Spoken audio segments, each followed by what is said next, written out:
Bonjour. Donc je voulais faire cette vidéo pour vous présenter ou peut-être approfondir un exercice respiratoire de la tradition du yoga très puissant. C'est un des exercices que je préfère. Et donc cet exercice va pouvoir nous être très utile déjà au cas où on a contracté le virus ou alors tout simplement pour prévenir, hein, donc en prévention. Alors cet exercice, donc c'est Kapalabhati. Je vais vous guider hein, dans la pratique de cet exercice.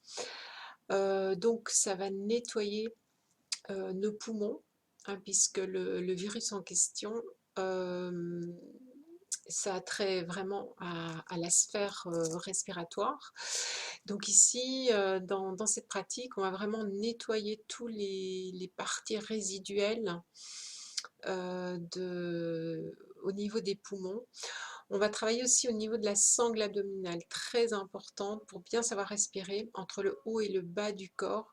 Ça dégage aussi la ceinture du diaphragme. Ce qui va... donc il faut savoir qu'au niveau du plexus solaire, diaphragme, c'est là vraiment que ça bloque, ça stresse, ça contracte hein, au niveau des peurs, des angoisses. Donc voilà, assouplir toute cette zone fait beaucoup de bien.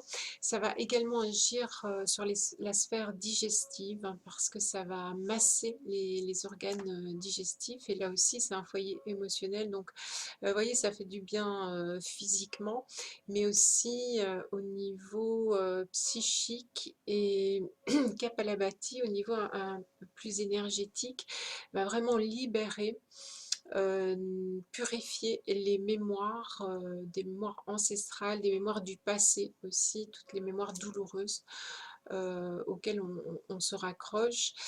Et donc ça agit aussi sur le discernement et la clarté du mental et de l'esprit.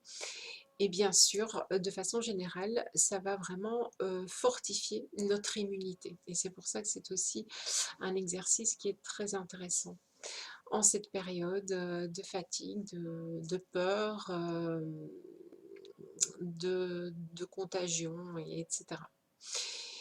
Bien, donc sans plus attendre, on va pratiquer cet exercice. Donc, en fait, Kapalabhati, on va expirer de façon énergique et inspirer de façon passive. Ça veut dire que de façon très dynamique, on va expirer par le nez et c'est comme un élastique, ça va revenir, donc sur l'inspire, ça revient automatiquement.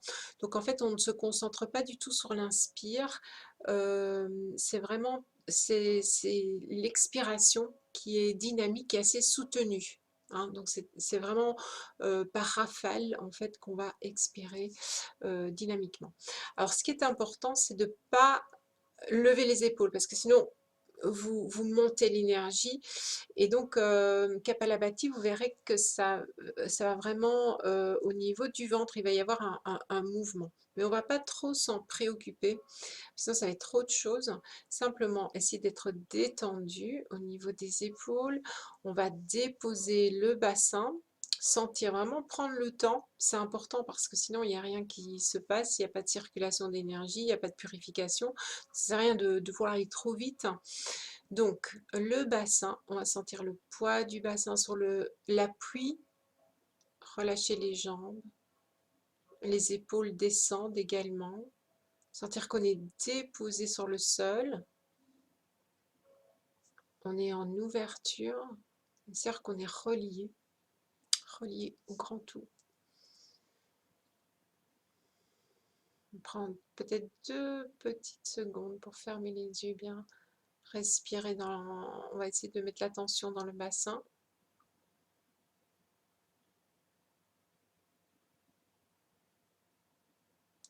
Voilà, et ensuite, donc on va faire Kapalabhati, l'expiration par le nez. Donc c'est parfois nécessaire de se moucher avant l'exercice pour dégager les sinus et le nez.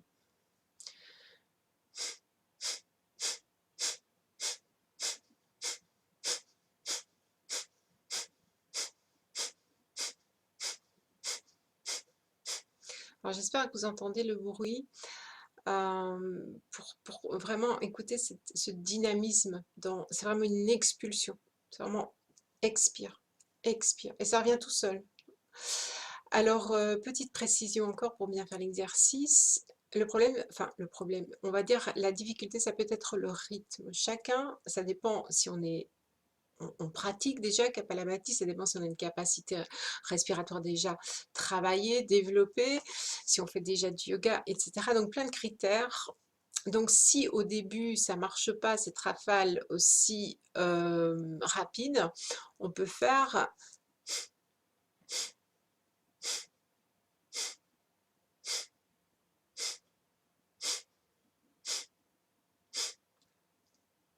voilà, on peut le faire du moment que on rentre dans ce rythme et qu'on est dans notre corps, et on pourra augmenter la vitesse progressivement, peut-être après un certain laps de temps.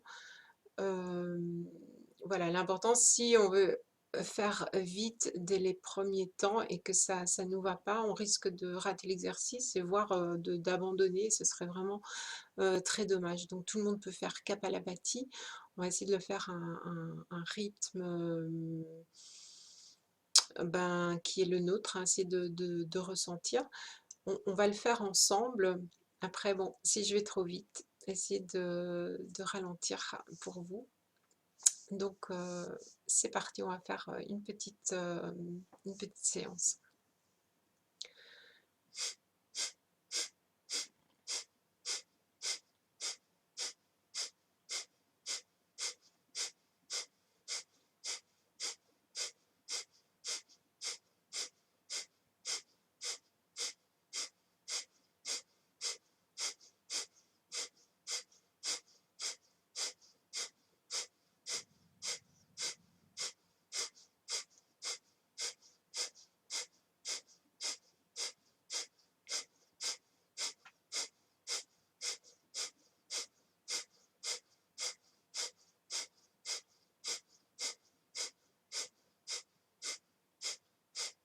Donc longue inspire, longue expire. On revient, respiration naturelle. Alors déjà, on peut sentir vraiment ce dégagement à tous les niveaux. C'est vraiment très agréable. Alors, on va reprendre une petite session. Allez, on est parti.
Longue inspire, longue expire.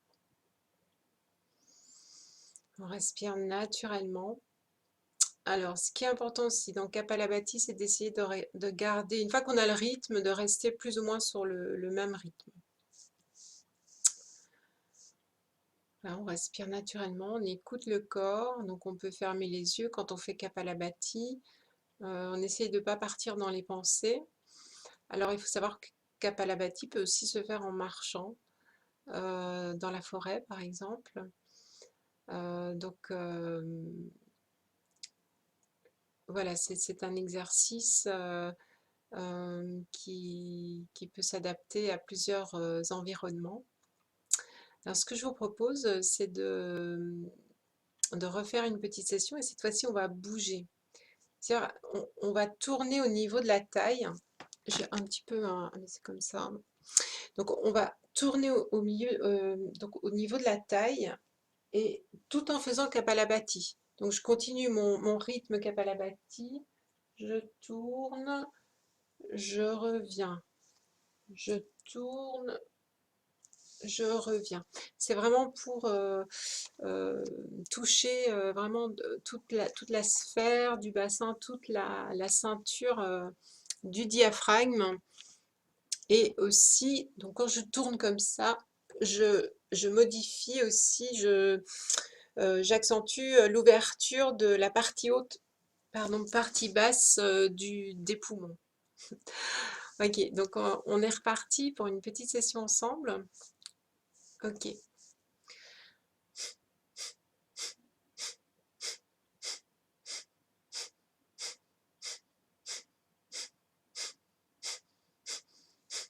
On tourne.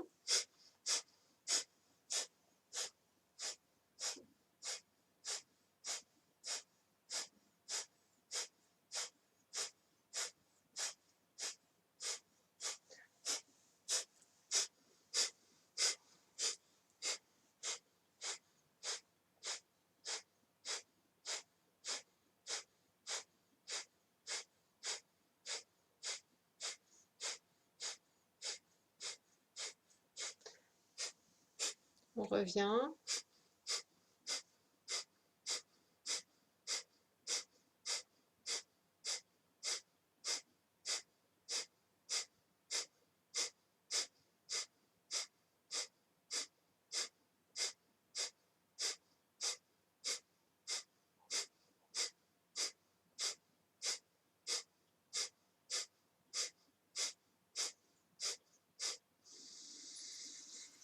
Grande inspire, grande expire. Donc si jamais on a contracté le virus, moi je ne conseille pas trop de faire de mouvements corporels, par exemple si on fait du yoga ou autre, de vraiment laisser le corps au repos. Donc de ne pas trop mettre le corps dans des mouvements qui demandent voilà, peut-être une élimination de toxines, les masses musculaires, enfin, il y a tout qui s'enclenche aussi dans un mouvement. Donc là, le corps demande principalement du repos. C'est pour ça que Kapalabhati, c'est vraiment très bien parce que c'est au niveau respiratoire, c'est au niveau un nettoyage sans devoir faire des efforts physiques. Donc n'oubliez pas de donner beaucoup de repos au corps dans ces périodes-là et de ne pas vouloir masquer les douleurs ou ce qui doit sortir dû à la maladie dans le corps. Alors on fait une dernière petite session, Kapalabhati. Alors ce qu'on va faire, c'est un mouvement comme ça. Donc on va monter les doigts entrecroisés, on retourne les mains, retournez les paumes vers le ciel. Et puis on redescend, on retourne les mains et on dépose. Tout ça en faisant Kapalabhati. Ok, on y va, c'est parti.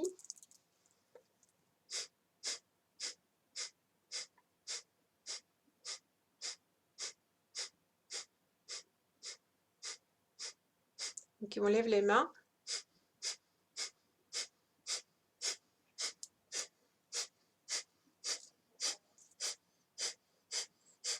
On continue à faire Kapalabhati, les mains levées.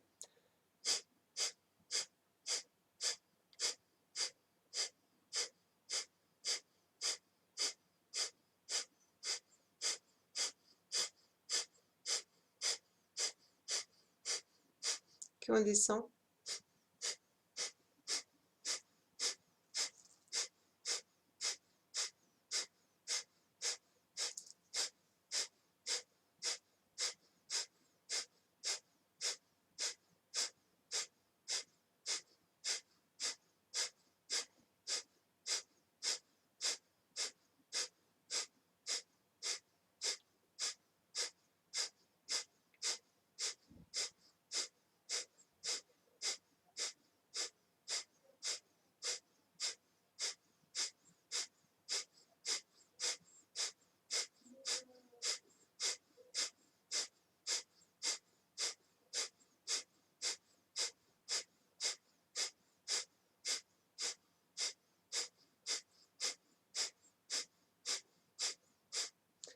Grande inspire, grande expire.